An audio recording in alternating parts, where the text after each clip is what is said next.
بازار میں پاب جولا چلو، رختے دل باندھ لو، دل فگارو چلو، پھر ہم ہی قتل ہوا یارو چلو۔ ویلکم بیک ناظرین۔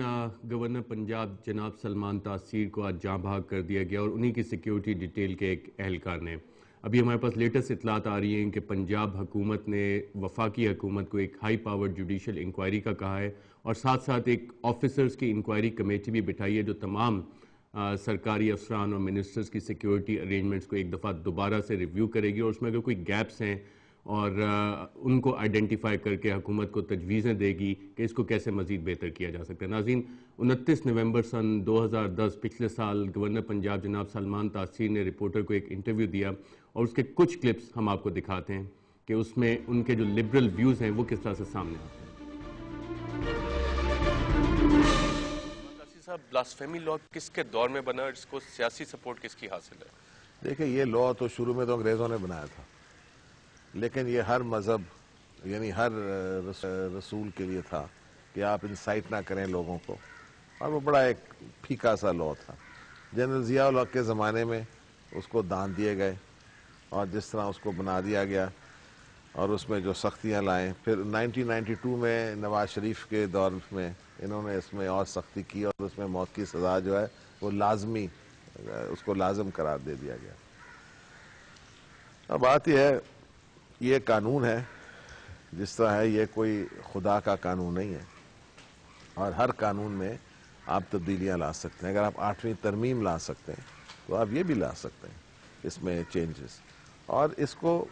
اقلیتوں کو یا کسی کے بے بس لوگوں کو اس کا نشانہ بنانا جو ہے اس کو روکنا چاہیے۔ اس کا مطلب ہے کہ اس کو رجسٹر کرنے سے پہلے ایک صرف لوکل ایس ایچ او کے ذریعے رجسٹر نہ ہو، ایک طریقہ یہ ہونا چاہیے کہ یا ڈی سی او ہے وہ اس کو اسیس کرے کہ اس میں صرف انتقامی کارروائی ہے۔ کون سا طریقے پہ ہم آتے ہیں اس کی امینڈمنٹس کے؟ آپ نے ذکر کیا کہ 92 میں نواز شریف نے اس میں ڈیتھ پینلٹی انٹروڈیوس کی، اور بلاسفیمی لاز یا کسی بھی ریلیجن کے خلاف انسائٹمنٹ یا ہیٹریٹ پروپیگیٹ کرنا دنیا بھر میں ایسی چیزیں نہیں ہوتی۔ نواز شریف نے جب یہ انٹروڈیوس کیا، آپ کیا سمجھتے ہیں نواز شریف کا ایک فنڈامنٹلسٹ مائنڈ سیٹ تھا اور کس وجہ سے انہوں نے یہ ڈیتھ پینلٹی انٹروڈیوس کی اس لا میں؟ کیا وہ ریلیجس لابی کو پلیز کرنا چاہتے تھے یا ضیاء دور کی جو تھنکنگ تھی اس کو لے کے آگے چلنا چاہ رہے تھے اور امیر المومنین کا جو ان کا خواب تھا وہ پورا کرنا چاہ رہے تھے؟ تینوں باتیں صحیح ہیں۔ پہلی بات یہ ہے کہ یہ جو پارٹی بنی ہے شریف کی، نواز شریف کی، یہ بنی تھی ایز آئی جے آئی، اسلامی جمہوری اتحاد۔ اس میں ساری یہ پارٹیاں تھیں، مذہبی پارٹیاں تھیں، اور یہ انہوں نے اور آئی ایس آئی نے وہ پارٹیاں بنا کے نواز شریف کو پروموٹ کیا اور نواز شریف وہی چیزیں لے کے آگے چلتا رہا ہے۔ اب یہ لوگ اس کے پارٹنر ہیں، اس کے سب سے بڑے سپورٹرز ہیں، یہ ریلیجس فنڈامنٹلسٹ لابی جس کو آپ کہتے ہیں۔ اب ان میں بھی درار پیدا ہو گئے ہیں آپس میں، اہل سنت میں اور اہل حدیث میں، اور اس طرح ان میں اہل تشیع میں ان کے آپس میں کافی اختلافات شروع ہو گئے ہیں، لیکن وہ بات خیر الگ ہے۔ لیکن بات یہ ہے کہ یہ لابی جو ہے یہ اس کے سب سے بڑے سپورٹرز ہیں، اور ضیاء الحق کا تو آپ کو پتہ ہے، یہ تو ان کے قبر میں جا کے رویا تھا کہ میں آپ کا مشن پورا کروں گا۔ تو یہ ضیاء الحق کا مشن ہے اور اس کے مشن کو پورا کرنے کے لیے اس نے یہ پاس کروایا تھا۔ سمجھتے ہیں جب نواز شریف نے ڈیتھ پینلٹی انٹروڈیوس کروائی بلاسفیمی لاز میں، وہ سیاست کر رہے تھے ریلیجن کے نام پہ؟ ہاں، قائد اعظم کی جو پاکستان کے بارے میں سوچ تھی اس کا مذاق کون لوگ اڑا رہے ہیں؟ 1947 میں پاکستان کانسٹیٹیوٹ اسمبلی کے آگے انہیں واضح طور پہ کہا تھا کہ ہر انسان کو بالکل اجازت ہے کہ وہ جس طرح مرضی اپنے مذہب کو اور جس طرح مرضی اس کو آگے لے کے جائے، اور اس میں ریاست جو ہے وہ مداخلت نہیں کریں گے۔ تو یہ ان کی سوچ تھی، لیکن ان کی سوچ کو تو اس کے بعد کئی لوگ وارث بن گئے۔ اب مسلم لیگ نون، مسلم لیگ کیو، مسلم لیگ جے، مسلم لیگ ایف، آل پاکستان مسلم لیگ، فلانی مسلم لیگ، پتہ نہیں اس بیچارے مسلم لیگ کا کیا کیا انہوں نے ستیہ ناش کیا اور کیا کیا بگاڑا ہے اس کو۔ اور قائد اعظم محمد علی جناح کی مسلم لیگ اور یہ جو بنتی جا رہی ہے مسلم لیگ، کیڑے مکوڑوں کی طرح ایک نئی مسلم لیگ نکل آتی ہے ہر ہفتے کے بعد، ان کا اور قائد اعظم محمد علی جناح کا کوئی آپس میں تعلق نہیں۔ یہ صرف اور صرف ان کا نام بیچ رہے ہیں اور ان کے نام کو استعمال کر رہے ہیں اپنی سیاست کے لیے۔ تو یہ قائد اعظم محمد علی جناح کی سوچ نہیں ہے۔ گوہن صاحب، کیا آپ سمجھتے ہیں کہ پاکستان کی اسٹیبلشمنٹ اور جو اسٹیٹ انسٹیٹیوشنز ہیں ان میں فنڈامنٹلسٹ رجحانات بہت زیادہ ہیں، اور اس میں خاص طور پہ عدلیہ اور شدت پسند گروپوں میں کوئی گٹھ جوڑ موجود ہے؟ دیکھیں، اب نہیں ہے، پہلے شاید ہو سکتا ہے، بالکل تھا، لیکن اس وقت جو میں دیکھتا ہوں، دیکھیں کئی لوگ اس طرح کے ہیں، لیکن اکثریت جو ہے عدلیہ کی وہ روشن خیال لوگ ہیں اور ان کی اس طرح کی سوچ نہیں ہے۔ گوہن صاحب، کیا آپ سمجھتے ہیں کہ ہماری عدلیہ جو ہے وہ پاپولر جوڈیشل ایکٹیویزم کرتی ہے، اور جن کیسز پہ پبلسٹی ملتی ہے ان کو تو ٹیک اپ کر لیتے ہیں، لیکن ہزاروں لاکھوں کیسز جو ہیں جو عام لوگوں سے تعلق رکھتے ہیں وہ پینڈنگ رہتے ہیں؟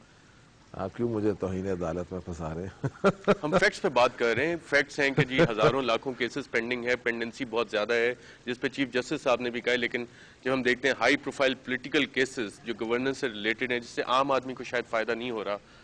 وہ کیسز یہ بالکل حقیقت ہے، اور میرا خیال ہے جو انہوں نے کچھ کیا ہے پچھلے دوران میں، اب آپ دیکھیں نواز شریف کا کیس ہے، یہ اسد درانی والا جو ایئر مارشل اصغر خان نے فائل کیا ہے، جہاں اس نے ISI سے پیسے لیے۔ اب وہ کیس نہیں کبھی ان کے ذہن میں آیا، یا اس کے ڈیفالٹ کے کیسز ہیں، فائنینشیل ڈیفالٹنگ کے ان کے کیسز ہیں، یا سب سے خوفناک بات ہے جو ابھی ٹیپس آئے ہیں جہاں شہباز شریف جج کو دباؤ میں ڈال کے کہہ رہا ہے کہ اتنا سینٹنس دو اور آصف علی زرداری کو ٹرائی کرو اور اس کو یہ سزا دو اور فلانا کرو اور اس کی جائیداد ساری چھین لو۔ اب اگر آپ اتنے انصاف پسند ہیں تو پھر آپ ان کو اٹھائیں، ان کیسز کو، آپ سوال کریں سیف الرحمان سے اور میاں شہباز شریف سے کہ آپ کیا بات کر رہے تھے۔ سلیکٹو جسٹس نہیں ہونا چاہیے آپ کے خیال؟ سلیکٹو جسٹس نہیں ہونا چاہیے۔ دیکھیں، آصف علی زرداری پچھلے پتہ نہیں کتنے سالوں سے یہ کیسز جو ہے، کیس ایک آصف علی زرداری ملا ہے ان کو سارے پاکستان میں، اس کے پیچھے نواز شریف بھی پیچھے پڑا رہا۔ اس کے بعد اپنی کتاب میں نواز شریف نے اپنی کتاب جو سہیل وڑیچ نے لکھی ہے، اس نے کہا تھا کہ میں نے یہ کیسز درج کیے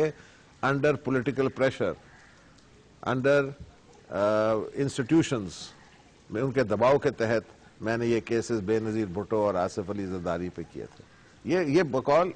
نواز شریف ہے، یہ میری بات نہیں ہے، آپ اس کی کتاب پڑھیں جو سہیل وڑیچ کی کتاب گوہن صاحب، ہم بات یہ وہ خود کہہ رہے ہیں اپنی زبان سے کہ these are politically motivated cases. لیکن اس کے بعد نواز شریف نے چارٹر آف ڈیموکریسی بھی محترمہ کے ساتھ سائن کیا اور اس پہ عمل کرنے کی کچھ کوشش بھی کی ہے، وہ بھی کہا سب کچھ، اب پھر ان کو یاد آ گیا NRO، اب NRO پھر یاد آ گیا، اور پھر ان کو وہی کیسز کے پیچھے پڑ گئے، اور ان کے اپنے کیسز کی جو لمبی فہرست ہے اور بڑی خوفناک فہرست ہے، ان کے بارے میں کوئی، میں نے تو کسی کو ٹیک اپ کرتے ہوئے نہیں دیکھا۔ جب بات کرتے ہیں تو وہ اپنا منہ موڑ لیتے ہیں۔ گوہن صاحب، ان پہ بھی بات ہوگی کسی اور سیٹنگ میں آپ کے ساتھ۔ بلاسفیمی لاز میں امینڈمنٹس کس طرح سے لائی جا سکتی ہیں؟ کیا ایک طریقہ یہ ہو سکتا ہے کہ جس طرح آرٹیکل 6 کے تحت ہائی ٹریزن کا کیس رجسٹر کرنے کا ایک طریقہ ہے، اس طرح کی کوئی امینڈمنٹس لا میں لائی جا سکتی ہیں، یا کچھ اور سجیشنز آپ کے پاس ہوں؟ دیکھیے، میں کوئی قانونی ماہر نہیں ہوں، لیکن ایک بات ہے کہ اس کو رجسٹر کرنے میں ایک فلٹریشن پروسیس ہونا چاہیے، یعنی یہ کہ جو کر رہا ہے رجسٹر، اس کو یہ بھی پتہ ہونا چاہیے کہ اگر انہوں نے اس طرح کا کیس رجسٹر کیا اور رسول پاک کا نام غلط استعمال کیا ہے تو پھر وہی قانون اس پہ لاگو ہوگا،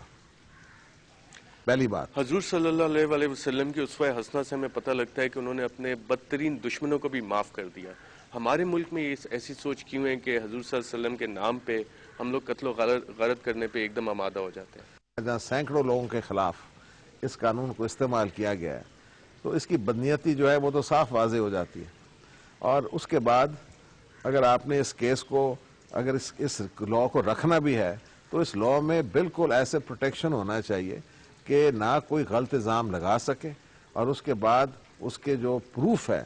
اس کے بارے میں بڑے کلیئر طریقے سے، یہ نہیں کہ SHO کے پاس جاؤ وہ کیس رجسٹر کرتا ہے، ایک مولوی اور 2 گواہ اکٹھے ہو جاتے ہیں، اور ذاتی دشمنیوں کی بنیاد پہ بھی اور پھر یہ جو مذہبی بنیاد پرست پارٹیاں ہیں، مجھے سب سے افسوس کی بات یہ ہے کہ وہ بڑے فخر سے کہتے ہیں کہ ایک جج قتل ہوا تھا کیونکہ اس نے 2 عیسائیوں کو بلاسفیمی کے بارے میں ان کو بے گناہ قرار دے دیا گیا تھا۔ یعنی اوپنلی اس طرح بات کرنا اور فخر سے کہنا اور جلسوں میں بیان دینا کہ ہم نے ایک جج کو بھی قتل کیا ہے کیونکہ اس نے ایسا کام کیا ہے، یہ توہین عدالت نہیں ہے؟ یہ کس قانون کے بات کر رہے ہیں یہ لوگ؟ اور ابھی یہ لوگ چیخیں ماریں کہ آسیہ بی بی کو پھانسی دو. ابھی تو کیس تو پروو ہی نہیں ہوا ہے, نہ کوئی کیس ہے. یعنی آپ یہ کہہ رہے ہیں کہ ایک مولوی اور ایک گواہ یا دو گواہ جو اس موقع پہ موجود ہی نہیں تھے, ان کے کہنے پہ آپ ایک بے بس عورت کو پھانسی لگا دیں. تو یہ چیزیں جو ہیں یہ ان کی, میں سمجھتا ہوں بیمار ذہن ہے, اور یہ نظر آ رہا ہے ان کی تقریروں میں, ان کی باتوں میں, ان کے بیانات میں. تو ان چیزوں کے لیے اب سارے پاکستانیوں کو اکٹھا ہونا چاہیے اور اس کو فیس کریں, اور اس طرح پاکستان کے نام کو دنیا میں مذاق نہ اڑائیں, اور نہ پاکستان میں اس کا مذاق اڑائیں, اور انسانیت اور آزاد عدلیہ اور ان سب یقین رکھتے ہیں. اور یہ لا جو ہے اور اس کے جو اثرات ہیں, ایسے ماحول میں ان کے لیے کوئی جگہ نہیں ہے.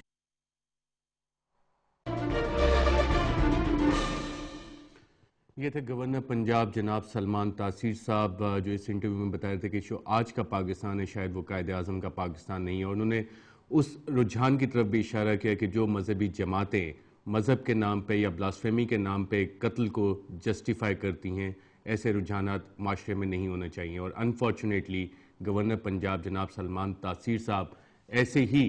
شخص کی گولی کا نشانہ بنے جس نے اسی طرح کی پلی لی. اور اب ہمارے معاشرے میں یہ سوال مذہبی جماعتوں کو بھی کرنا چاہیے کہ حضور صلی اللہ علیہ وآلہ وسلم کی اسوہ حسنہ سے ہمیں جو مثالیں ملتی ہیں, اور جیسے گورنر پنجاب نے بھی کہا کہ اللہ تعالیٰ کے 99 ناموں میں سے رحمان اور رحیم بھی نام ہے, کیا ہم اس کو نہیں اپنا سکتے؟ کیا ہم انسانی جانیں لینے کی بجائے انسانی جانیں بچانے کی طرف کیوں نہیں چل سکتے؟ ناظرین, یہاں پہ ہم ایک چھوٹا سا وقفہ لیں گے, اور وقفے کے بعد جب واپس آئیں گے تو گورنر پنجاب جناب سلمان تاثیر کی وفات کے اوپر اپنا پروگرام جاری رکھیں گے. آج بازار میں پاب جولا چلو, رختے دل باندھ لو, دل فگارو چلو, پھر ہمیں قتل ہوائیں یارو چلو.